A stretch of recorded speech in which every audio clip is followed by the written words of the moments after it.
What's going on, Mountaineer Nation? Welcome into the WVU Postgame Show here at the Voice of College Football Network.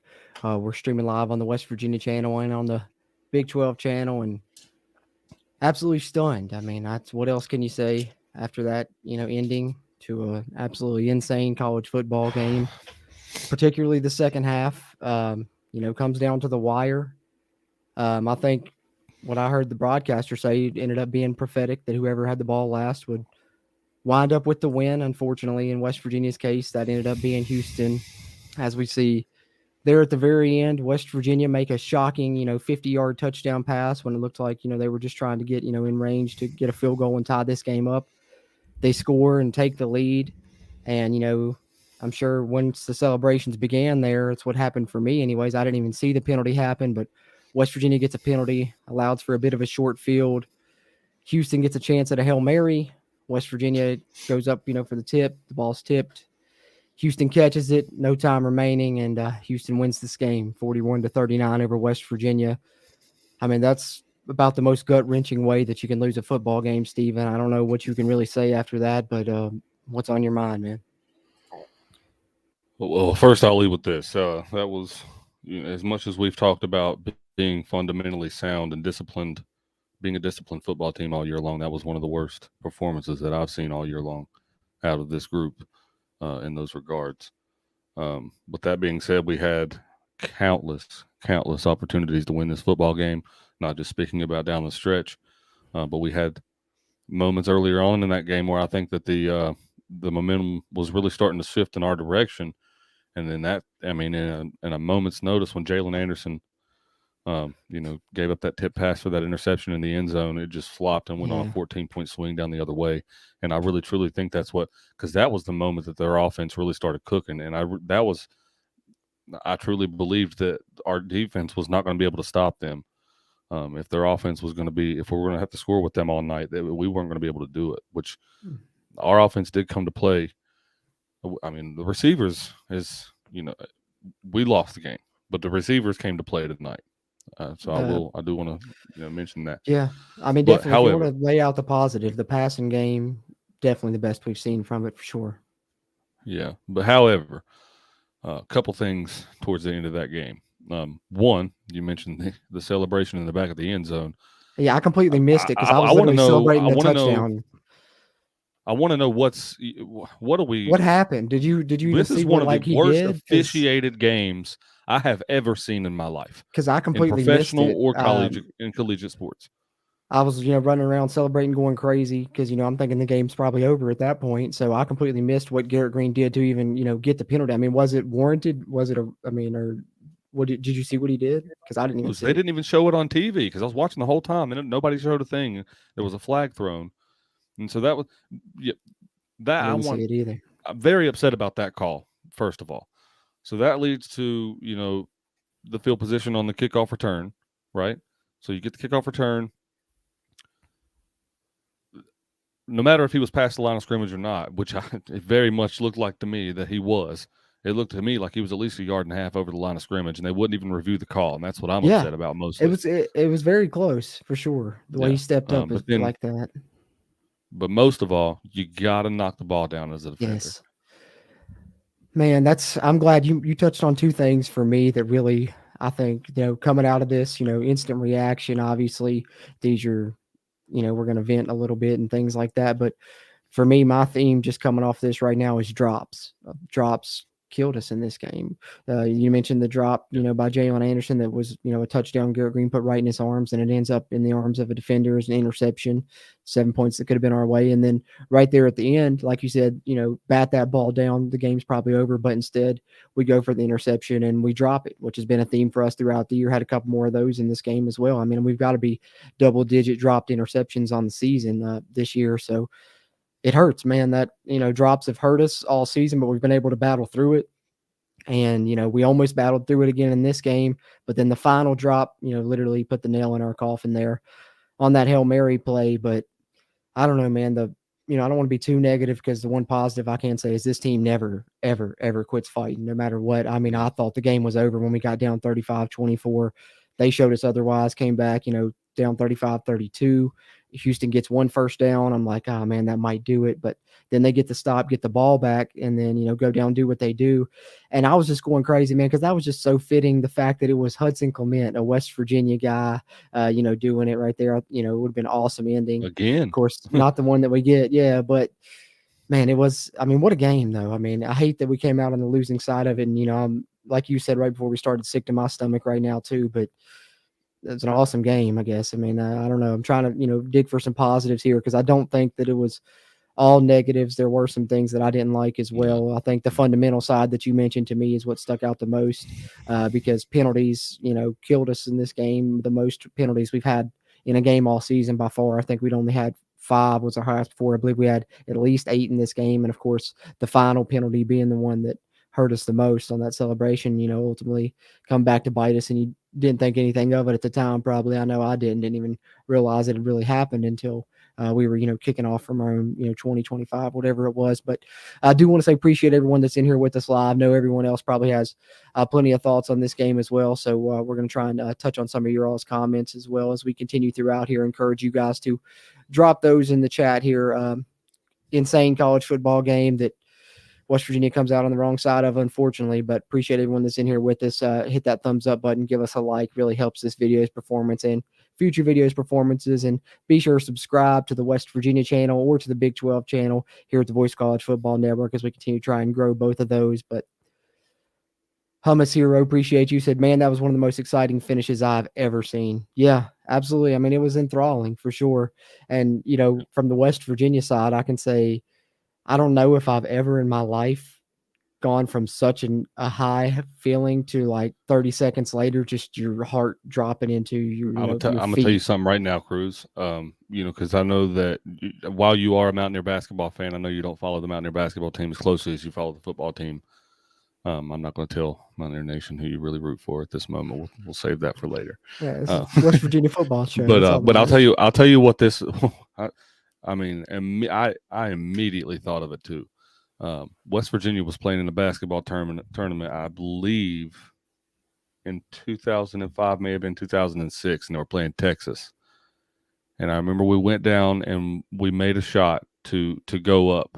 I mean, with like 2 seconds to go, and Texas immediately inbounded and threw up a 3-pointer and shot it. So I mean, it was I remember it exactly vaguely. almost. I remember it I vaguely. remember Yeah. it being almost eerily similar to the way, like the basketball version of what that was. Obviously, a lot quicker in time, in real time, but It that just, that moment is what that made me think of. but the That's the only bad thing I thing to compare it to. me is like, just like what stinks is like comparing the two plays.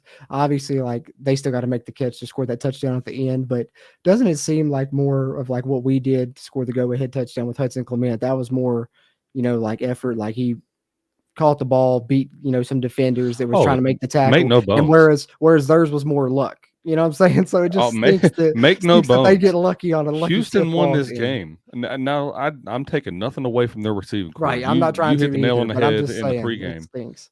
Yeah, you hit the nail in the pregame by saying that was probably that is the best receiving core we're going to face all season. Sam Probably Brown, we so. already know was a stud. Man Jack was great. I Man mean, Jack played really really well tonight.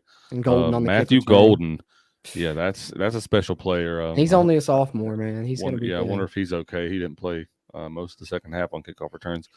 But anyway, and overall, West Virginia, if it weren't for those freak plays that we just talked about, number one, obviously the one that, the game winner on the Hail Mary, but then the other one with the Jalen Anderson, that was a freak play. I remember thinking it at the Yeah. time, like, man, what a freak play. Like, I hope that don't Yeah. come back to bite us. I know, but But I literally wrote that same thing down in my notes that was at the turning point. Could that be the game or whatever? And I and think, almost messaged that to you yeah, also. when it happened, and when it happened, I'm thinking like, man, we cannot catch a break in this game. Like everything's happened, we've and it seems like that's been like a theme throughout the season. Is like we've been winning despite the fact that we've been getting bad luck with dropped interceptions, all kinds of different things. So I'm like, can we ever catch a break? And then that last drive comes and we hit that touchdown. I'm like, finally, okay, it's like we were due for that. We got our break, and then it just comes back the other way, and I'm like, I literally messaged a couple friends and I said, I don't know, you just can't tell me at this point West Virginia is not just cursed. Like how can you possibly be that unlucky? Well, Yeah, I don't know I what don't else to disagree say with you about it. I there. I mean, don't. I really, really, truly don't. And this isn't going to help that chatter in the fan base losing to the coach that we just lost to. no, Um, no, it's not. and what But I really think hurts my heart about that part is I don't think he's making it the next season to come back to Morgantown for us to get him back. I don't know though. You This know, game may have helped them a little bit because now who knows, what could happen. They could find a rhythm or something once they get that one. They got that yeah, first it's conference true. win under their belt. We'll see because they've got some players on offense. I think that they were just lacking That's their true. chemistry. And we talked about it being a get right game for West Virginia. And I think maybe for the West Virginia offense it was, but I think also it looked like it was a little bit for Houston's offense as well. They were really hitting, especially at the end. Donovan Smith finished with 16 straight completions, I think. So who knows what they have moving forward? I'm hoping for sure now that he sticks around and has to have that return trip to Morgantown now after the way this one went and what a crazy game it was for sure. But I think we still got to give hats off to the team, like I said, just because the way they kept battling and how resilient they were, and we as Mountaineer Nation need to continue to support these guys. They're going to have a good season, I think. Let's not forget we had the whole left side of our line out with injury for this game. Aubrey Burks was out on defense, and they attacked that area sometimes where he normally would have been. So I think we saw some good things from West Virginia, specifically on the offensive side, that leaves us, with a silver lining of hope that we can have moving forward. So when West Virginia comes back home next week to take on the Oklahoma State Cowboys, it's the first home game in nearly a month. So, if you guys haven't already, go ahead, get you some tickets, go out, support the Mountaineers. They're going to need us to rally behind them now, coming off this heartbreaking loss. If we're heartbroken as fans, they are too. But if you haven't got any tickets for that game yet, great place you can get it from, and we can get it for you at a discount price here with our exclusive codes from the Voice of College Football Network, and that is ticketsmarter.com, where you can save on your trip to the next big game. You can get $10 off an order of $100 or more by using the promo code BIG, or get $20 off an order of $300 or more using the promo code BIG20. Use the promo code as much as you'd like. TicketSmarter gives you the most competitive prices on the secondary market, and your purchase is safe and guaranteed. Get in the game with ticketsmarter.com and the TicketSmarter mobile app. And remember the promo codes BIG and BIG20. Think smarter, ticket smarter. And we appreciate their support here on the Voice College Football Network. As we continue on in the West Virginia post-game show after a heartbreaking defeat, unfortunately, I'm going to catch up with some of your all's comments here, get your all's thoughts. I know it's something that'll leave you speechless, but hopefully you guys have had enough time to reflect and chime in with some thoughts. Seems like we got some people in here doing so, and we appreciate you guys. As Tony Kidd did here, Tom Jackson used to say, knock it down on those Hail Marys. And yeah, I know. I mean, I understand maybe they thought that they had a clear lane to the pick, but I think right there on those Hail Mary plays, there's just so many hands. There's just all you got to do, just swat it. But easier said than done. That's happened countless times in football, man. That's how those Hail Marys work. It's never really somebody going up and making a grab. It's off the tip you got to worry about. And never thought I'd see West Virginia fall victim to it, and never hoped I'd have to see it, but here we are. Yeah, I don't know.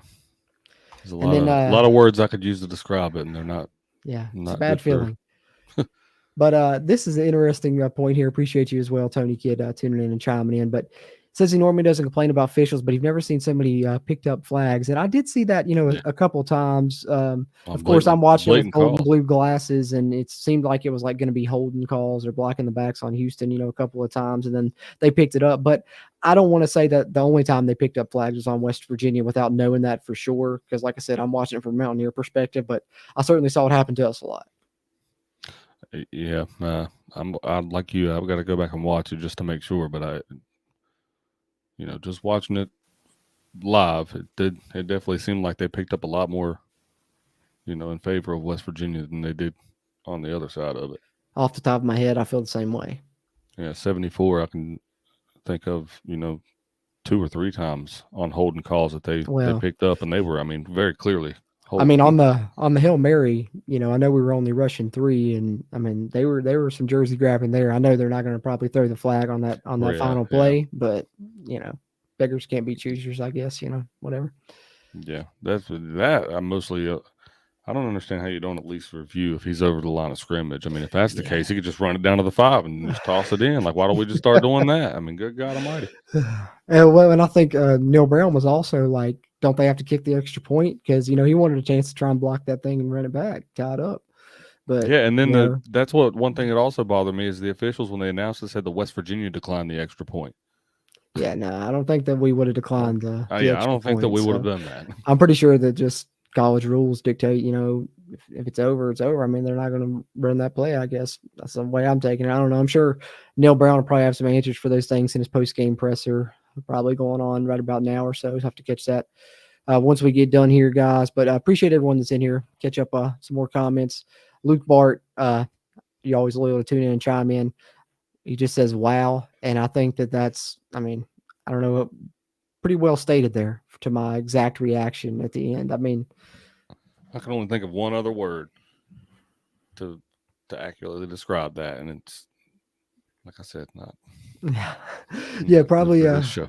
probably a couple that we all threw out there when that Hail Mary was completed, I'm sure. But, I don't know. It's just it's insane, man. I was like literally the happiest feeling I'd had in a long time when we caught that touchdown and then just complete opposite. Like, and it's almost like it takes you a second for you to settle in that they caught that ball because like I was like still excited texting you guys about about to start the stream, like, oh my gosh, we just pulled this off. And then like you see him catch it, and then I just literally dropped my phone and just kind of stood there stunned silence. I mean, what other reaction do you have? Yeah, Screaming and yelling after that a little bit. But I mean, I'll say this: as frustrated as I am, and trust me, I'm extremely frustrated. Um, I have not loved watching a team play and loved rooting for a West Virginia team as much as I love this team. I do This love team, this team. I I still am after this game. Even so, I'm bought in fully. You can tell this team truly cares. Yes. Not just in a world where it's very individualistic. You know what I mean by players doing what's best for them. This team really, with the exception of a few, I will say that I've noticed. Well, not a few. I'll say just the one or two. Playing for what it seems like themselves. Most everybody on this team plays for the man beside them. You know what I mean? And really, Yeah. it really shows a brotherhood, Well, you and can I tell their love that. heart's in it. Their heart's in it. They want to win and they want to win bad. I mean, think about how many, recent West Virginia teams, in the past, I don't know, decade, not even Neil Brown's tenure, but going back over, the previous coach's tenure as well, would have, when we got down 35-24 there with, like 7 minutes left in the game, would have just packed it up and said, well, we lost this one. I mean, how many, Yeah, a lot more often than not, that would have happened. So this yeah. team certainly has, the mentality that you like, the resiliency to continue to keep fighting. And, one thing that I mentioned in our preview podcast leading up to the game, which if you guys don't know, I don't know if I introduced us ourselves or not. We're the Country Roads webcast hosts. We host a WVU football, WVU sports podcast and a show here on YouTube, of course, but we do preview podcasts for every game and review episodes as well. So subscribe to our YouTube as well if you'd like to, and of course on any podcast platform. But in our preview podcast, we always do our key to victory and our score predictions. And, my key to victory was I thought, dictating the play and style would be big. And I think for the first half, West Virginia did that. You made Houston play your game. But, I worried about West Virginia getting into a shootout because I didn't know if they could win that type of game. But I think that they did show us tonight that they can win, in multi different faceted ways because, Oh yeah, they've showed us, the old school way they played throughout the season. But this game, they had to open things up a little bit. The passing offense, by far the best we've seen it play, and didn't want them to get into a shootout because I didn't think we'd be able to win that type of game. It turns out we certainly can win. We didn't end up winning because, that freak plays that we talked about. And of course, the Hail Mary being what it was. But West Virginia, showed some things that they can play, different styles. If it comes down to a shootout, I do feel a lot better now. If we face another team that, makes us play their style. I hope that going forward we dictate our playing style more often than not, as we have throughout most of this season. But they showed me some things in this game. I'm trying to find some positives because I know everyone's feeling down right now. But let's keep in mind that West Virginia's two losses are to a top 10 Penn State team, and then with a Hail Mary at the last second to Houston, with your entire left side of your offensive line out and missing some key players on the defensive side as well. So, there's still a lot of hope for the rest of this season. Let's keep that in mind. I don't know if you do know. or not Cruz, but I was curious. Do you know anything else on Hershey? I know that he went down. And people look concerned about that. Nah, I haven't heard anything as of yet. I'm hoping maybe I'm sure if Neil Brown doesn't get an update on it in the post game, hopefully in his press conference coming up Monday, we'll learn more about it. But yeah, I was a little concerned about that one as well because that's also Yeah. like the second straight game he's been knocked out late there. So and he's been playing good. So hopefully he's all right, and hopefully Wyatt Milam and Thomas Remock are able to return because I think it did make a little bit of difference. We talk about West Virginia open up the passing game, but uh, I think that was by necessity. I think that Yeah. Houston did a good job, with their run defense, and Neil Brown talked about that leading up that they kind of had a similar setup to what Texas Tech had used to hold us, in check the past few years prior to this year. And we broke some and had some good plays in the run game, but I think our game plan kind of prepared for that, and that's why you saw us spread it out more and throw more than we had any this season because I think we knew that we were going to have to. And shout out to the passing game; they did put on a good performance. There were some drops that left some to be desired, but Garrett Green, man, that guy's a gamer. Hey, and you know what? I'm so glad you led me into this because I was going to tell you something. You know what I mentioned on the show the other night? He's not him. He's not Pat. But when was the last time you seen a quarterback lead block like that? Yeah, yeah. Tell Think me. Tell that me who. the Tell me Pat who. Say the his Pat name. White when Steve Slayton All reversed right. the Yeah. field on the UConn play, of course. Yeah, that's what popped in my head too on Hey, that. I love that, and my I think man. it was Charles Wesley Godwin tweeted out, that touchdown run was everything. Showcases everything he loves about this West Virginia football team, and it does right Absolutely. there. Hard nosed Garrett Green lead blocking, and then CJ lowering the shoulder at the end. So CJ not as you giving up said, on the love play this in the kid. beginning Yep, because it was shut down in the middle whenever it was designed bounced up it the gut out. play. Yeah, bounced it outside, read the play, and a lot of people give CJ a hard way to go, but I think that's a lot of what I've seen out of CJ tonight. I don't think that it's him regressing. I think that it's him learning.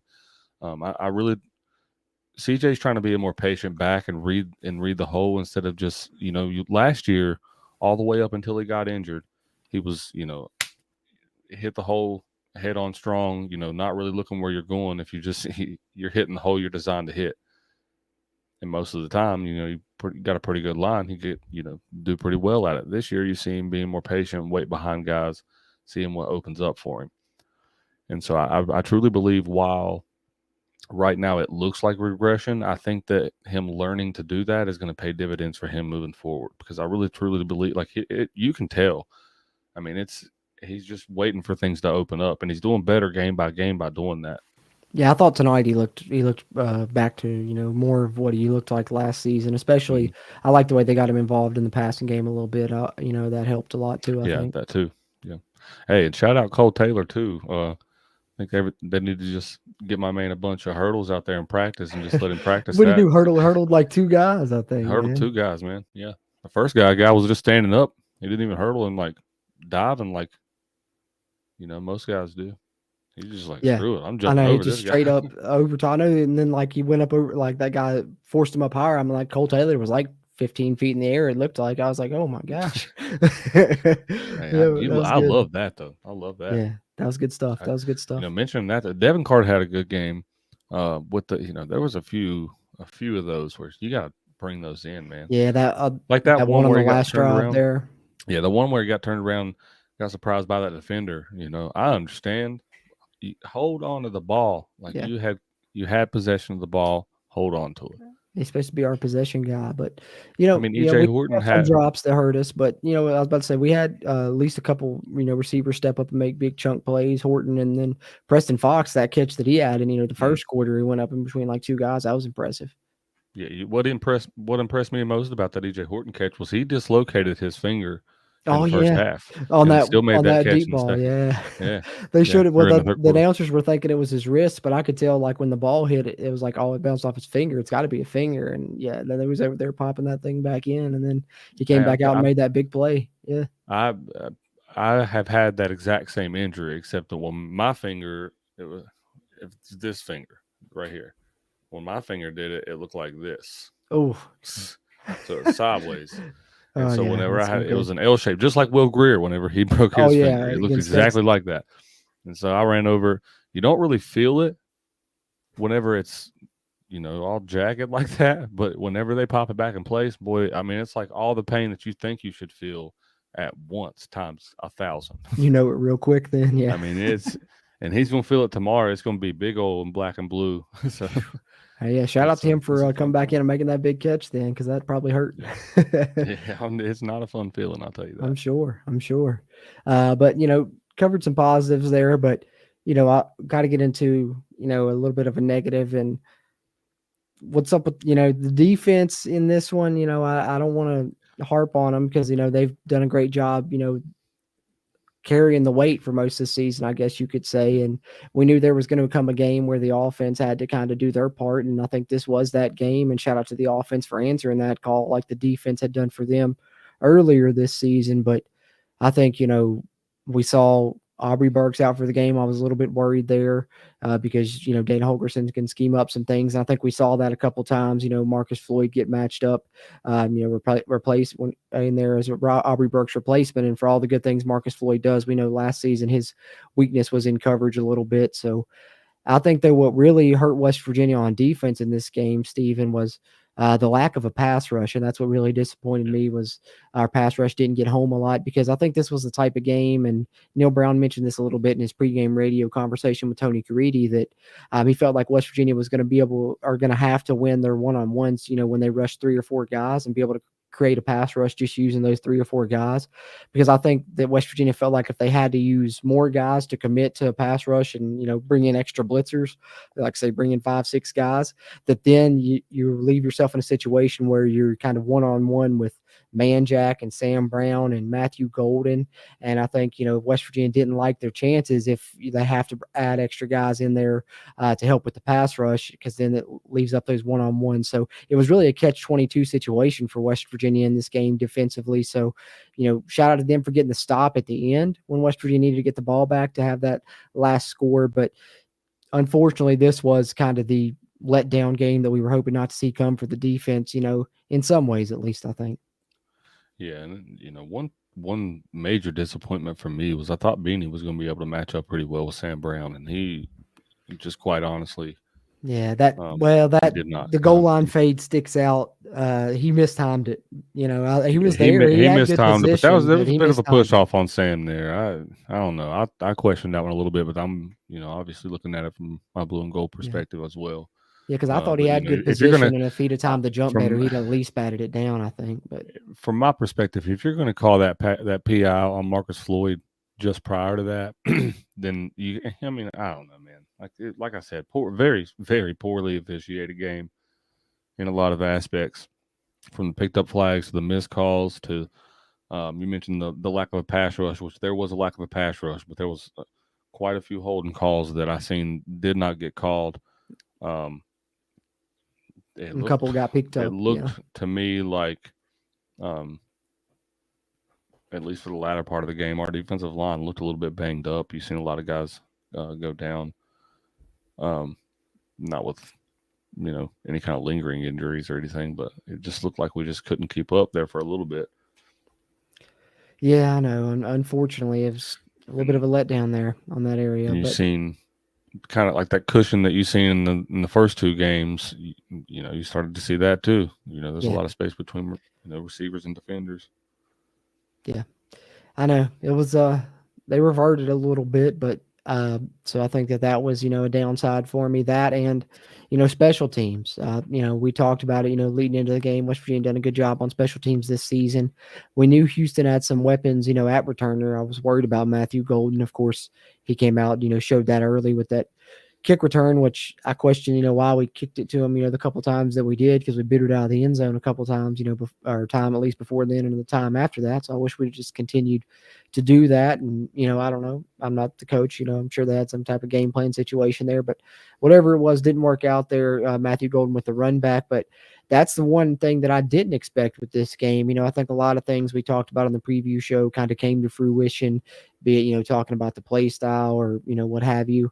But I was not expecting, a Dana Holgerson coach team to look so good on special teams, because when he was at West Virginia, that was really an area that we struggled with a lot of the time, and seemed like something that he really didn't, put much stock into either. But maybe he's changed his tune on that since he's went to Houston, because not only, did the returners look good, they had a punt return touchdown that got called back because of a penalty as well, and then their coverage units were awesome too. I thought that, that was some of the better coverage units West Virginia's faced this year as well. So, shout out to them for performing well. They did good on special teams. Houston did, but that's, the two downsides that I'm looking at for West Virginia. It's, pass rush on defense and our special teams play, to go along with, more penalties than we've committed in any other game this season.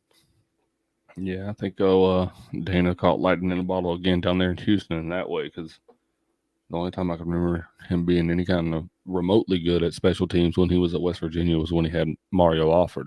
Yeah, that's and true. Had him as a kick returner. That's true. Save for Tavon a little bit, but Tavon was there before Tavon, Dana, so right. I didn't, I didn't throw him in there because he wasn't a Dana recruit. He wasn't a Dana recruit. Yeah, exactly. I was picking up what you was putting down. But as far as Matthew Golden, that guy's he's gonna be good, man. That guy's probably gonna play on Sundays, I think. Yeah, he's special, man. He's special. Yeah, definitely. Catch up on some more of your all's comments here. Appreciate you guys being in here. I know a lot of y'all probably wanted to just, cut everything off and shut the world off and go to bed, but we're glad you didn't, and that you chose to come here and, vent with us a little bit. I know it's a terrible loss. It's a heartbreaking one to lose a game that way, especially after you just been so elated, scoring that touchdown with just seconds to go and feeling like the game's over.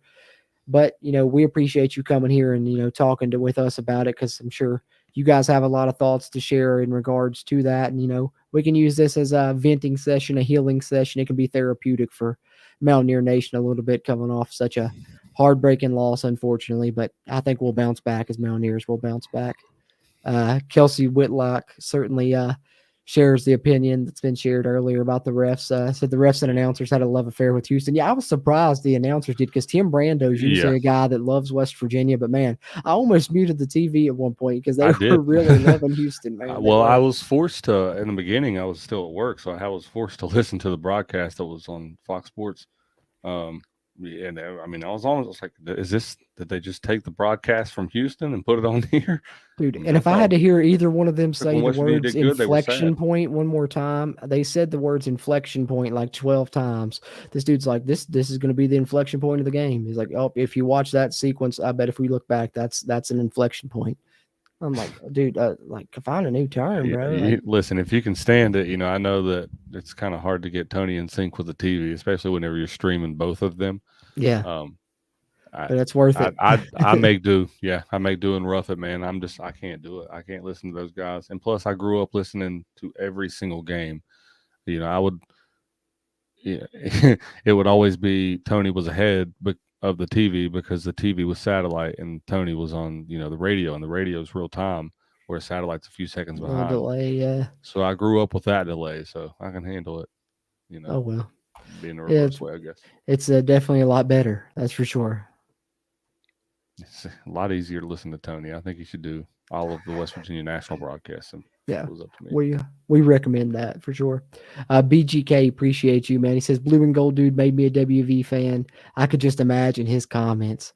Oh man, I wish he was here, because I'd be tuned in to his stream following this one, man. I'm sure he'd have some interesting things and some thoughts coming out from that one, man. It's yeah, he would.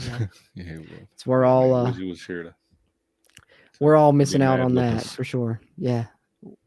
But, I know he's been smiling down on the Mountaineers, having a successful season that they're having up to this point, and I think they're going to get back on the winning track. But, yeah, would have loved to seen his rant after this one. Hate that we're all getting to miss that. But, at least people up in heaven are hearing him talk about it. I'm sure he's saying his piece about it. Appreciate those kind words, BGK. Yeah, Tony. All the people. Tony says a friend of his says Green was taunting the Houston bench, so it must have been, for taunting the celebration penalty. But if I'm thinking back, if I remember, if the Will Grier Texas game, when he threw the touchdown to Gary Jennings, same thing happened. We got a taunting penalty after that, because I think it was Will Grier threw the ball into the stands or something like that. Got a taunting penalty, had to kick off and move that back against Texas. And then they ended up throwing Hail Mary as well, but they didn't complete it. It was literally pretty much the exact same scenario, but this time didn't work out in our favor.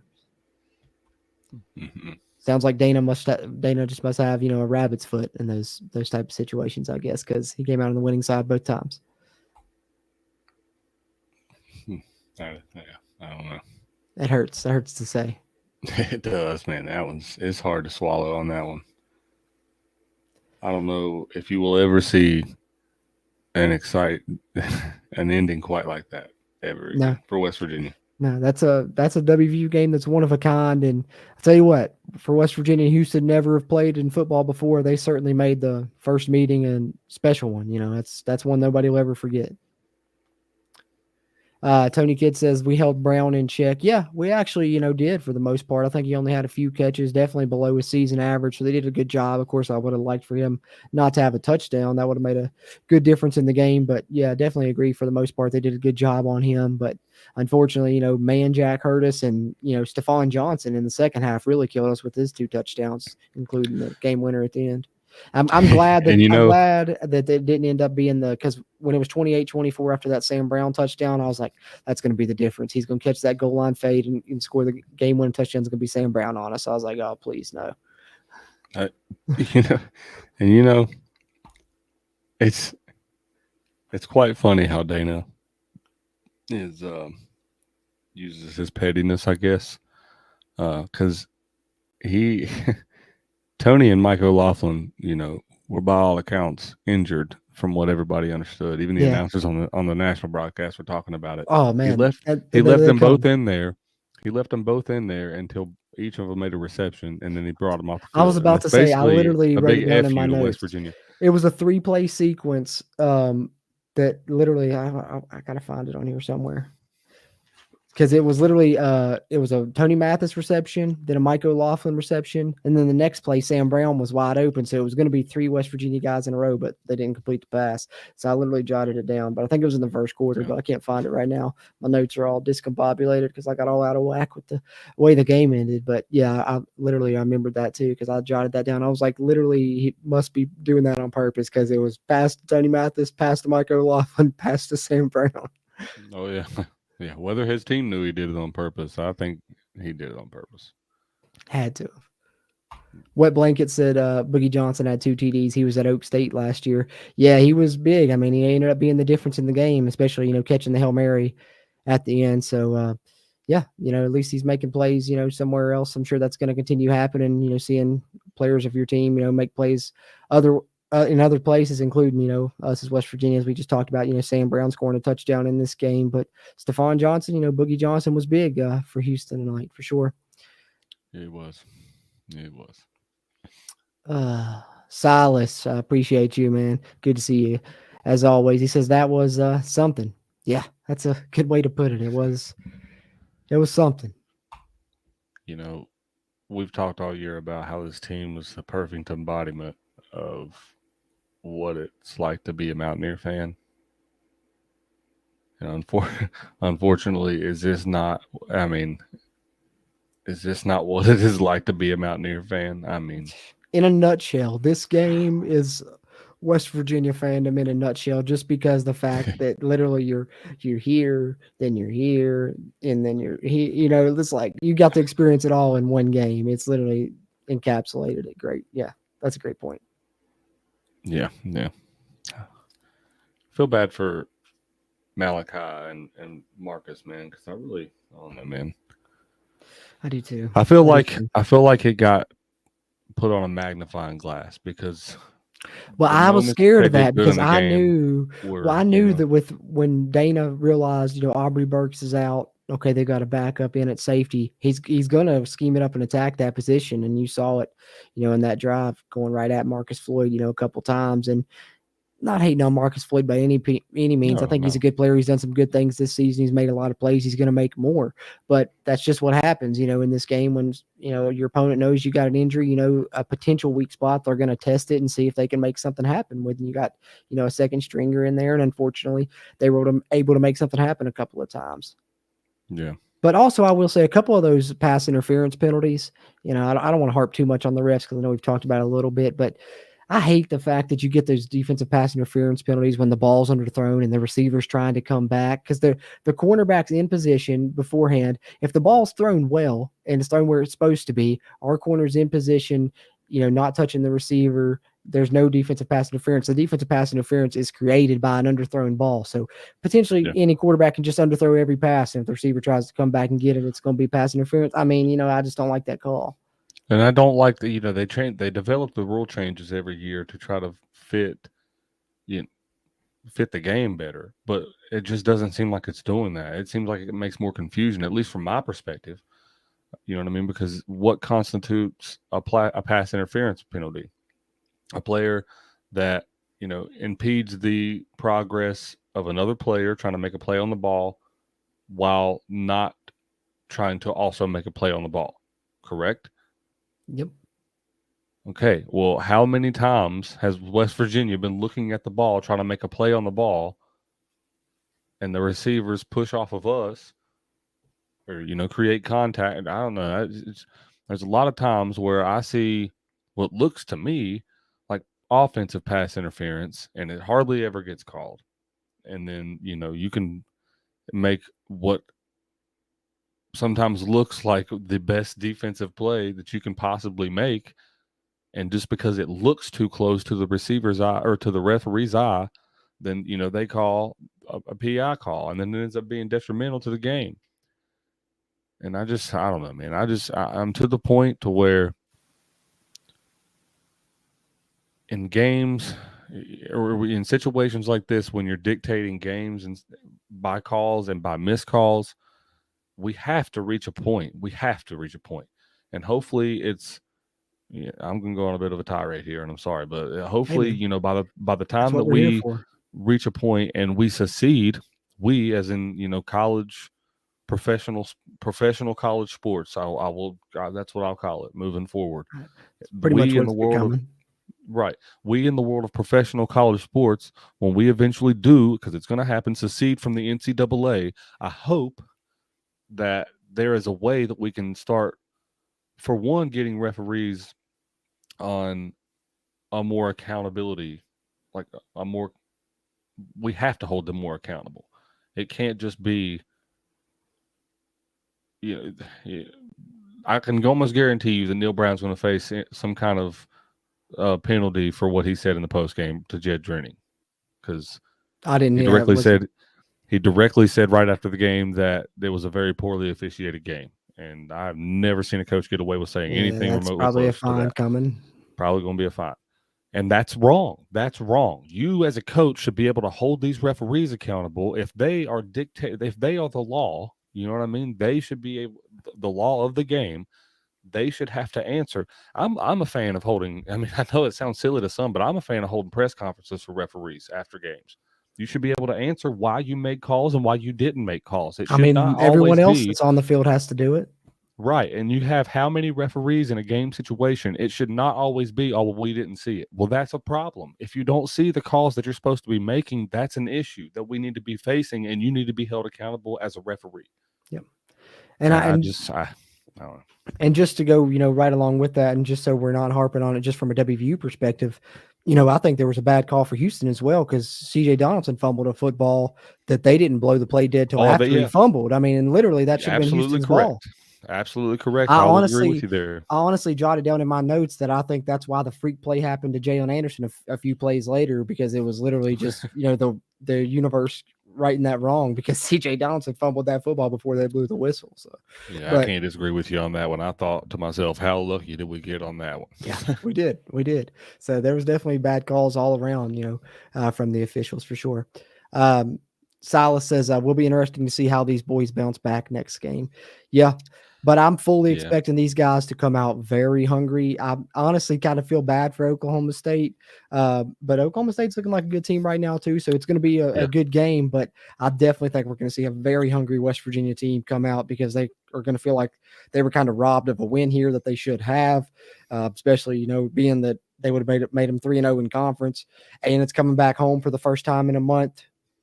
I'm feeling good about that game right now, 9 days out or something like that. So we'll see if that changes by the time we roll around to our preview show and stuff. I'm But telling you, I think we're going to bounce back. if I'm Neil Brown in this football team, I'm approaching this week as I know it's hard, and I know that it's in reality we have a loss on in the column, but I'm approaching this game like we won. I mean, other than that play, we won the actual football game, what I'm going to call the actual football game, and then you lost on just a freak play. It You happens made 1 every out of 100 play. times in football. You made every play you had to make except one, and that's batting down a football. You made every other play that you needed to make to win this game at the end there. Obviously, we've seen before, this can be a game that snowballs into a negative effect, but this should be a game, and what I believe will be a game that supercharges this team moving forward. I hope so. I think that if anything, you've learned that your offense can be prolific when you need them to be prolific. So just people need to step up. And they're not one-dimensional. Exactly. They're not one-dimensional. So we can open up the passing plays if we need to. We can run it down your throat when we need to. We can use our tight ends when we need to. Our special teams just showed promise. When we get Aubrey back, I think that our defense will have a little bit of better leadership on that side of the ball. Not to say that they didn't have good leadership tonight, but I think there were some things missing more so than I thought was going to be. But I think once we get Aubrey back, I think it will correct a little bit of that. But you got a lot of positives you can take out of this, and I think West Virginia will be a better team moving forward, just like they did from the Penn State game. I think so too. I think that, like you said, they showed, different things on offense. People have a lot to plan for now when it comes to West Virginia's offense, and our defense is going to bounce back when Aubrey returns. Like you said, I fully believe that. Also, got to remember Ben Cutter's first, start ever as a true freshman. So, there's some mistakes that were made there as well that are going to get cleaned up, and they have a lot of things they can clean up there on that side of the football. But they're going to, and I fully expect our defense to play a better game when we come back, home to play Oklahoma State. But I definitely agree. I'm excited about, the offense moving forward now, and we'll see what happens. You hate that you came out on the losing side of this one after you were in such good position there at the top of the conference, but you did everything you could. There's freak plays happening, and West Virginia was victim to one at the end of this game. So Silas says Chris Anderson from 247 Sports posted a clip of the huge hold on the final play, and wow, ripping his jersey off. I literally, I talked about it a second ago earlier. I saw it live when they was throwing the play.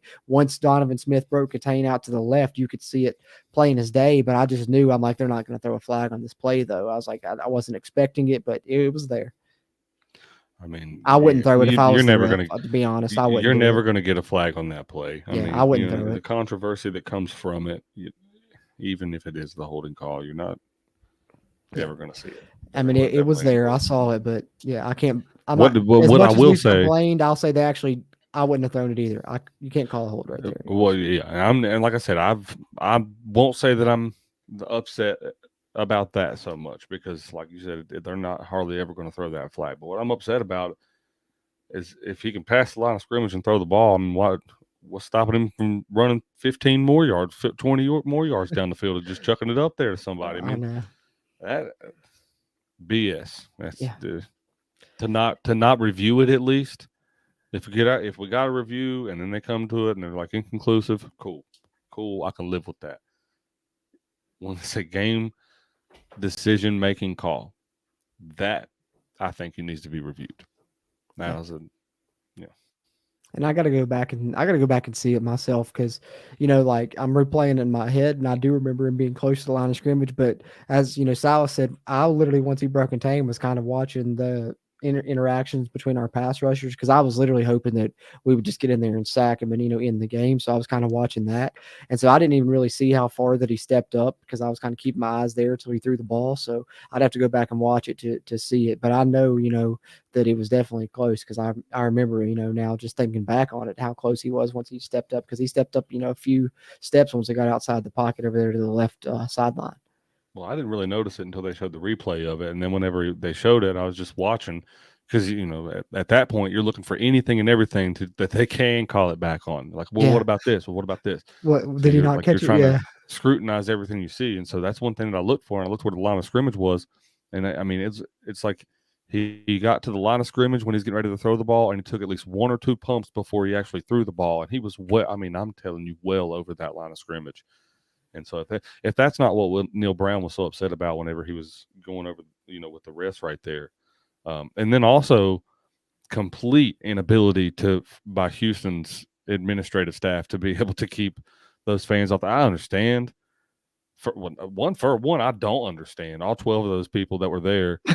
Like, I was about to say the I same wanted to thing. I take a was shot at thinking that. the same thing, bro. My God, man, you just beat okay. We're 4-1, but y'all picked us last, but you're going to storm the field when you beat us. That makes a whole lot of sense.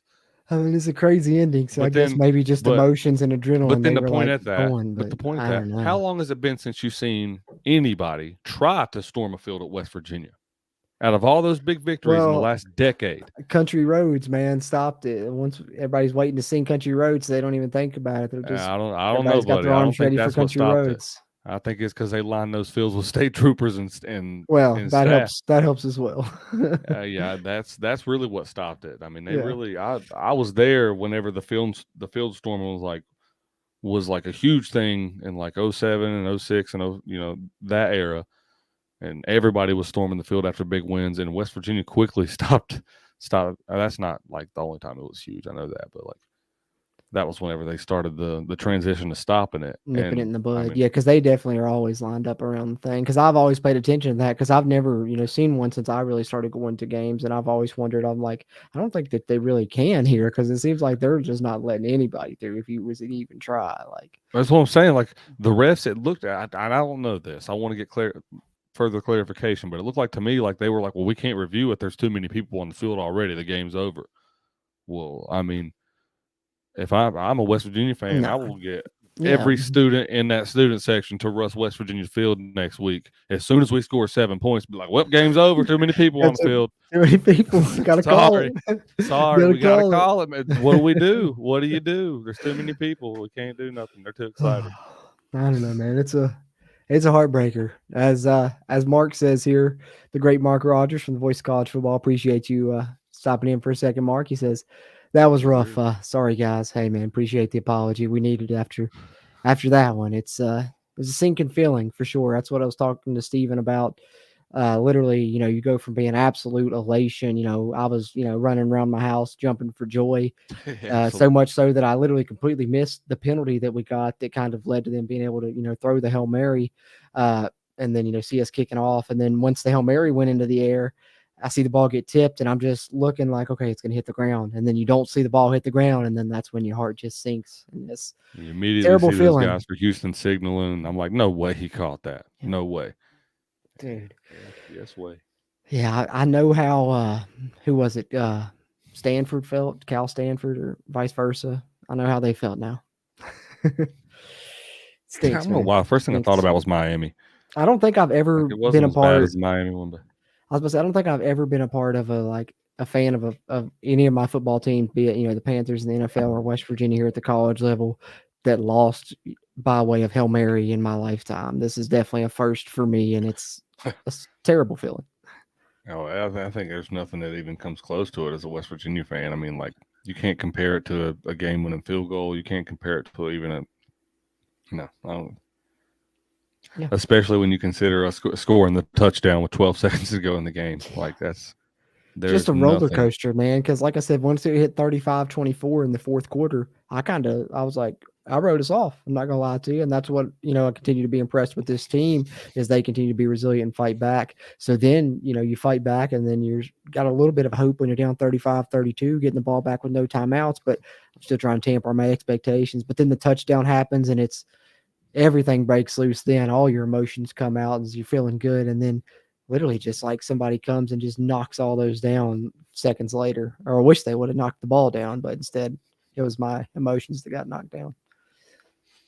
And I mean, you obviously because you want to win the game, and obviously because you had, if you if you're anything like me, which I know you are, Cruz, but talking to you guys in the chat, like if you're anything like me, you always have this like faint thing in the back of your mind, like, even though you know that it's a pipe dream that West Virginia, like, what if West Virginia could, just pull it together one year and just make it to that playoff? Like, you know what I mean? Like, what if we could just rally it one time? So that effectively killed that. So Yeah, that's really what. to Well, me hurts that's most is well, not getting to see that come to fruition. But what that makes me think of though, Stephen, is that just means we get to use our motto that we use every year as West Virginia fans, and you know what that is? There's always next year. there's always no. You're forgetting the football season. There's two mottos that West Virginia use. If that's our motto, there's two. The football season motto is, well, there's always basketball season. Oh And yeah, you're then right. about the end of December, beginning of January hits, and they're like, well, there's always next Yep, that's year. it. You're right. You got the cycle down. That's it. You can tell we've Which I been don't know. WV I don't know fans if you for a watched while. any. I don't know if you watched. That's a bright clip we can touch on. I don't know if you watched any clips from Mountaineer Madness yet, but Patrick Sumnick and gang and gosh, I can't remember the other kid's name. Farrakhan, Noah Farrakhan. Farrakhan, yes, yeah, put on a show in Yeah, a I wish dunk he could play contest. this year. Yeah, that looked good. That looked good. Yeah, Definitely. Definitely. Which we'll have. Speaking of the Country Roads webcast, we're gonna have our CRW Hoops podcast debuting soon. So if you're not subscribed to the Country Roads webcast on YouTube, be sure and do that. And we also ask you, we're simulcasting this not only on the West Virginia Voice of College Football channel, but on the new Big 12 Voice of College Football channel as well. And we're trying to grow that. So if you haven't already, hop over there, give us a subscription on the Big 12 Voice of College Football channel. If you're a college football fan of a Big 12 team, we're continuing to try and grow that channel. Tons of content for each team there in the Big 12 conference that you'll find. And if you're a Mountaineer fan, we're hosting these post-game shows there all season and all kinds of other great conference content you'll find there. So be sure to check that out.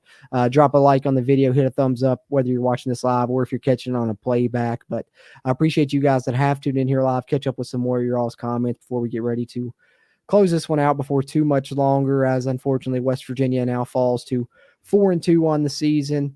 Heartbreaking Hail Mary to Houston there to end it as Donovan Smith hooks up with Stephon Johnson with no time left for the 41-39 victory after Hudson Clement had scored a 50-yard touchdown with 12 seconds left. So, for a game that wasn't, very high scoring in the first half, there was absolutely an explosion in the second half, especially in that fourth quarter.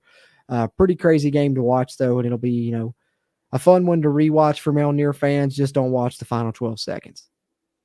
I'll say just cut it off. Cut it off Imagine after that the Huddy whenever the Tuddy. 12-second mark hits, they're like, "All right, that's the end of the football game." Yeah, Hudson Clement's touchdown happened, and then the game ended. Just pretend it happened that way.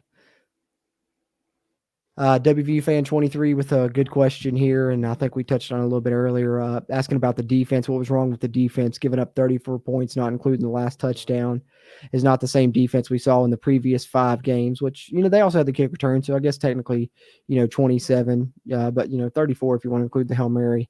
I think, I talked about a little bit earlier, not having Aubrey Burks hurt you, leadership wise, and then also gives them, something they can try and scheme up. And they also did a good job of spreading the field and getting one-on-one matchups with some of our linebackers that, aren't exactly the best in pass coverage. It's not really where Lee Kobe excels the most, or Ben Cutter. They're a lot better, in the box, attacking downhill and stuff like that. And then I also mentioned that West Virginia was just stuck in a bit of a catch-22 because they needed to be able to get, generate a pass rush. So Donovan Smith didn't have time because they have some really talented wide receivers. But in order to do that, West Virginia needed to do it, rushing 3 or 4 guys and not trying to commit some extra defenders there. Because if they committed extra defenders, then you get the one-on-one matchups with the Houston wide receivers, and they're really talented. So I think, I was worried about that coming into this game, and we talked about it being the best wide receiver in core, and we had those thoughts confirmed in this game. I think that West Virginia has faced up to this point and maybe will face this season, and the Houston offense is talented, and unfortunately this was a game where it looked like they really put the pieces together more so than they had at any point in this season, especially in the second half. They had struggled in the second half of games this season, but I think the West Virginia defense will bounce back pending Aubrey Burks' return. And hopefully we'll see them, return to the more form that we saw in those first 5 games. But, any other thoughts on the West Virginia defense in regards to that question, Stephen? No, I think you touched on all of them. Like you said, we talked about it earlier. I just think whenever we got Aubrey back, that's going to provide some much needed leadership.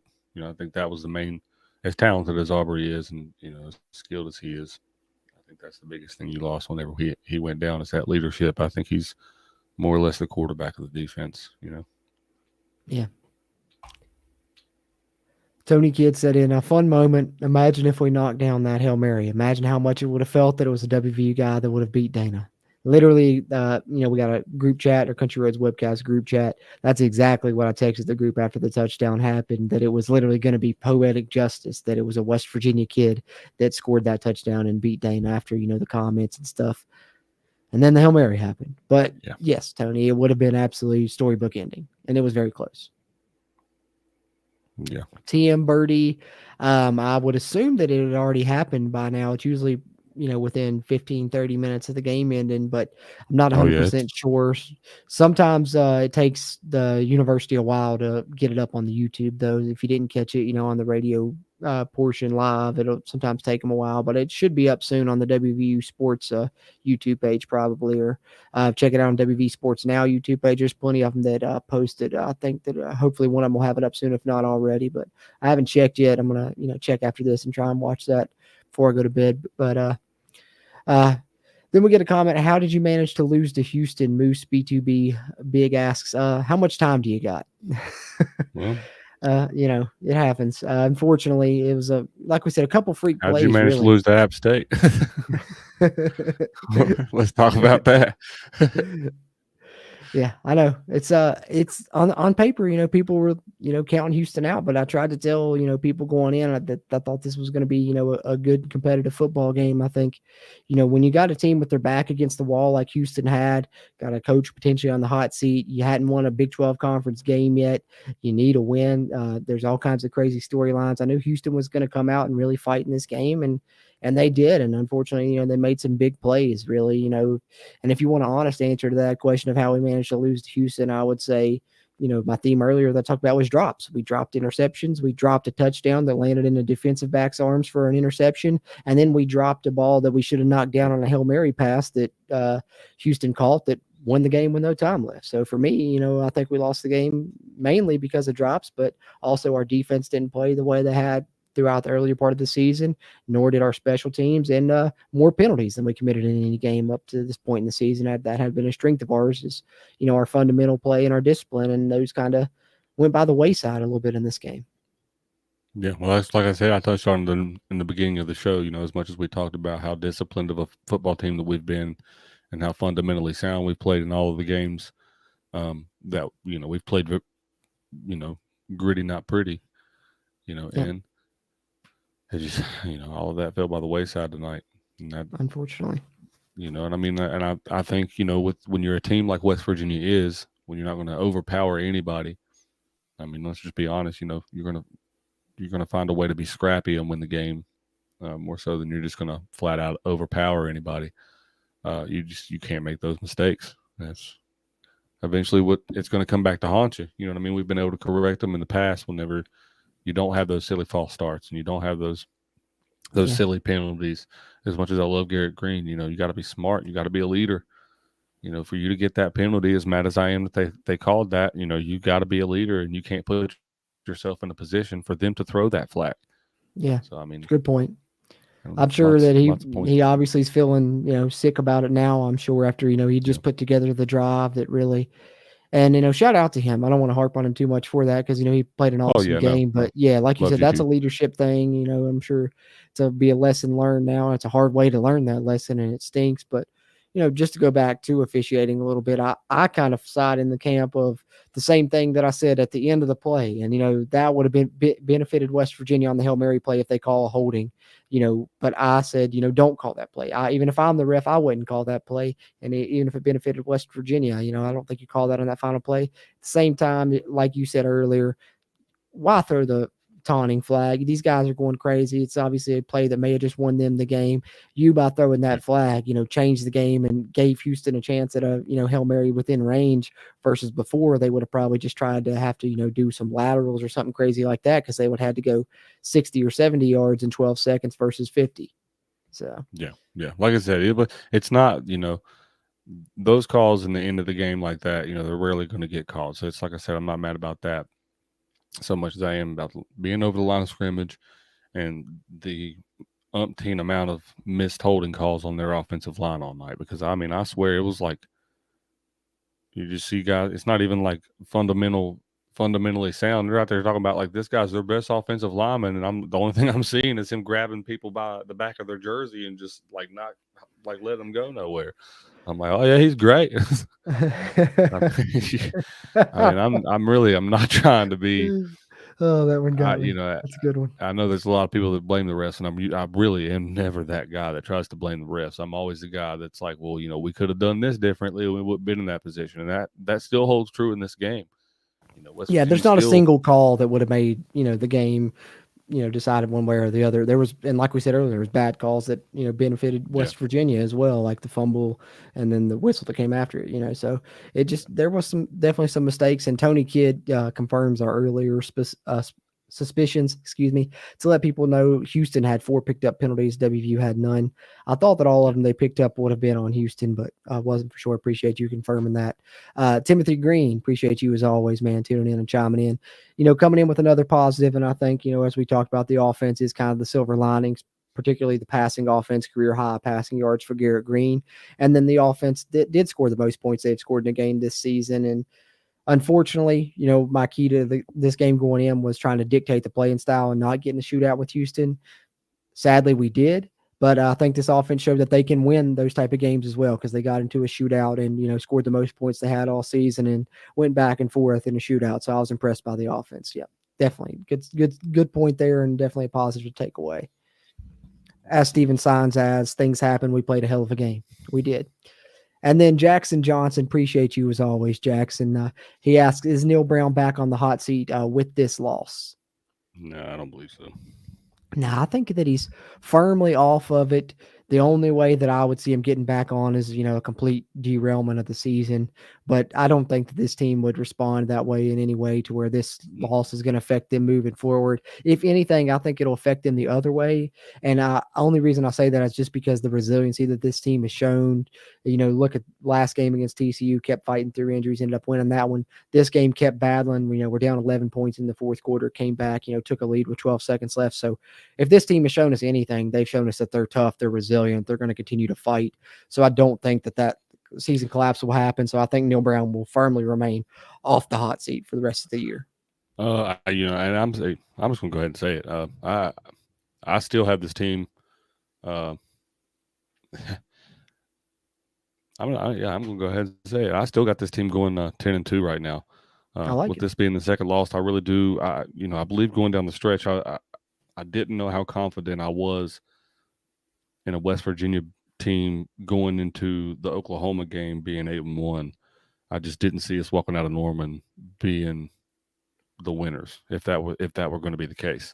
I believe now that you've not only proved that you can play, with teams that have good offenses, but you've also proved that you can play against teams with good offenses on the road, and you can play on the road, period, in an effective way. I think, I don't know, it gives me more confidence going into that game in Norman, and I think leading up to that game, I think this game only helps you. I really do. I think it really only feeds,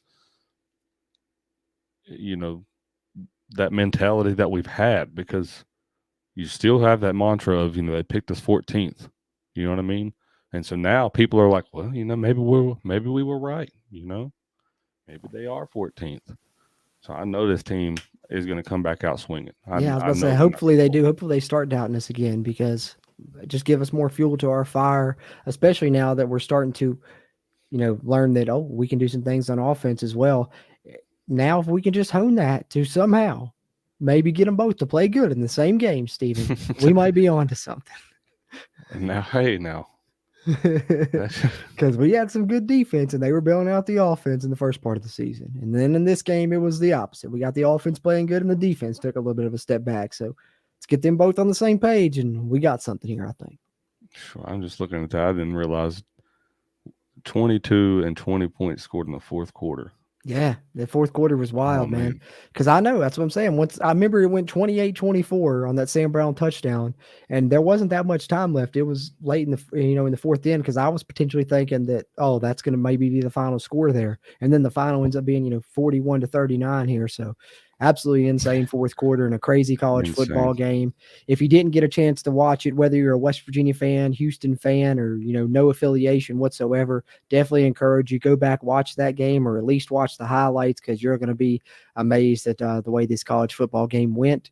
As a Mountaineer fan, jealously and selfishly wish it would have came out the other way with West Virginia winning, but still a heck of a football game if you're a fan of the sport to check out. But we appreciate you guys that have came here and chatted with us in this post game show. It's been very therapeutic. I feel a lot better here at the end of this than I did at the beginning when I was speechless, didn't know what to talk about necessarily even, but getting a chance to get some of your all's thoughts and vent it out and think about it with you guys has helped me, and I'm sure it's helped you as well, Stephen. Anything you want to add here before we get ready to close this one out here with another West Virginia football post game show? Unfortunately, this one coming after a loss.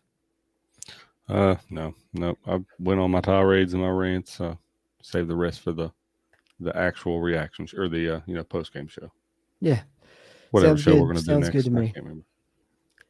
Yeah, that's good point. Good point. Definitely. I want to take a second to plug that as well. And appreciate you sharing some of our links in here, Jackson. If you guys in the chat can check those out. If you want to subscribe to us on YouTube, there he shared the link to our YouTube as well as the link to our social media pages, both our Instagram and our X, which on X you can find us at WVU Country Roads, and then Facebook and Instagram we're Country Roads Webcast. You can find us here on YouTube. We have a channel as well. We're posting WVU football roster updates, recruiting updates, a couple podcast episodes a week, couple live streams a week. So if you're a West Virginia fan, definitely subscribe to us there. If you're subscribed here to the West Virginia Voice of College Football channel, and if you are subscribed to the West Virginia Voice of College Football channel, be sure to subscribe to the Big 12 Voice of College Football channel as well. Jackson linked it there in the chat for us there. Appreciate your help in the chat there, Jackson. But appreciate everyone that tuned into this one, whether you tuned in live or on a playback. Drop a like on the video. That'll help us. Give us a thumbs up and be sure to subscribe if you haven't already, whether you tuned in on the West Virginia Voice of College Football channel or on the Big 12 Voice of College Football channel.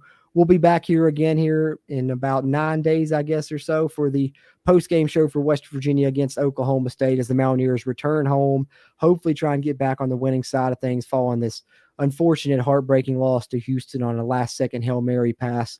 West Virginia ends up losing this game 41-39 to drop to 4-2 on the season and 2-1 in Big 12 conference play. But hopefully better things on the horizon for the Mountaineers, who fought to the very end and definitely have a team that we can rally behind as Mountaineer fans, and look forward to talking more about this team with you guys as the season progresses in these post-game shows here on the Voice of College Football Network.